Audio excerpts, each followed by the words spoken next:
خالد المینا صاحب موجود ہیں، سینئر صحافی ہیں اور جدہ سے ہمیں جوائن کر رہے ہیں۔ خالد المینا صاحب تھینک یو سو مچ، بہت شکریہ آپ کے وقت کے لیے۔ خالد المینا صاحب، یہ جو کشیدگی ہے اس کا دائرہ کار ایک مرتبہ پھر سے پھیل گیا ہے، آپ کے خیال میں مشرق وسطیٰ پر یہ جو تازہ حملے ہیں اور کشیدگی ہے پچھلے 13 دن سے ہم دیکھ رہے ہیں، یہ کس طرح سے اثر انداز ہو رہی ہے؟ یہ کافی اثر پڑا ہے۔ Tension is high in the Middle East, کیونکہ سب لوگ چاہتے تھے جب 14 پوائنٹ مومورینڈم ہوا، جو پاکستان نے جو کردار ان کا تھا to make kind of agreement, اس کے بعد جو بریک ڈاؤن بٹوین نیگوشیشنز میں جو ہوئی، ایرانی لوگ ضدی بن گئے، دی امریکن سٹارٹڈ اٹیکنگ، اور اس لیے جو لوگ پازیٹیو آؤٹ کم دیکھ رہے تھے، ابھی کافی ان کو ڈس اپوائنٹمنٹ اور کافی لوگ مایوس ہوئے ہیں یہاں، if I may use that word، Middle East میں، کیونکہ یہ گلف پر افیکٹ نہیں ہوگا، اس کے long range plans will maybe are going to Jordan ادھر اور ادھر، اور یہ کوشش کر رہے ہیں نتنیاہو اور اس کے جو دوسرے زائنسٹ اتنا ٹینشن کرے اور مڈل ایسٹ کے کنٹریز ایک دوسروں سے لڑے۔ So I think it's not a good situation. اچھا، رائٹ۔ اور ہم نے پہلے حملوں میں تو دیکھا کہ سعودی عرب جیسے ممالک کی طرف سے خاصا ریسٹرینٹ جو ہے وہ شو کیا گیا، اس مرتبہ آپ کے خیال میں کیا رد عمل مختلف بھی آ سکتا ہے؟ بالکل مختلف ہوتا ہے، یعنی جیسے آپ جانتے ہیں کہ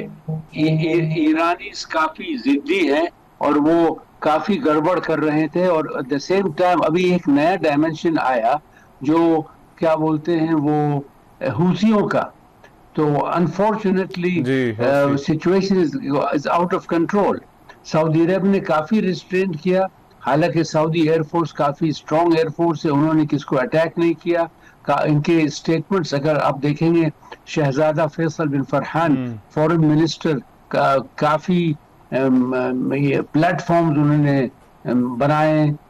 ٹو میٹ ود ایرانینز، لوگوں کو کام کرنے کے لیے، لیکن انفارچونیٹلی جیسے آپ نے کہا it is now getting out of control. ایرانیوں کے جو بامبنگز ادھر اور ادھر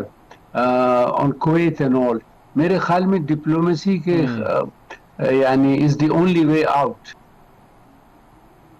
رائٹ۔ اور حوثیوں کا آپ نے ذکر کیا، ان کا اس کانفلکٹ میں اب شامل ہو جانا اس موقع کے اوپر، یہ کتنا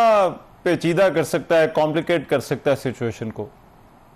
آپ خود سوچئے کہ حوثی اور یمن، اور اگر یمن کے اور حوثیوں کے درمیان and they are Yemenis، اگر کوئی کوپریشن یہ انڈرسٹینڈنگ ہو تو it will be great. Unfortunately جو بامبنگز کیے ہیں سعودی عرب پر ادھر ادھر تو حد ہوتی ہے نا، سو ایک لمٹ پہنچ گیا تو سعودی عرب could not stand it، اور یہ ایک نیا ڈائمنشن، ایک طرف سے ہرمز اسٹریٹس، ایک طرف سے یہاں آپ جانتے ہیں ہمارے ویسٹرن سی پورٹس جو ہیں جدہ کے، یمبو کے، ادر پلیسز، ان پر افیکٹ ہوتے ہیں شپنگ کا۔ تو اس لیے سعودی عرب نے ایون دین سعودی عرب نے ناٹ بیکاز وہ کمزور ہیں، لیکن یہاں ریزن ہے،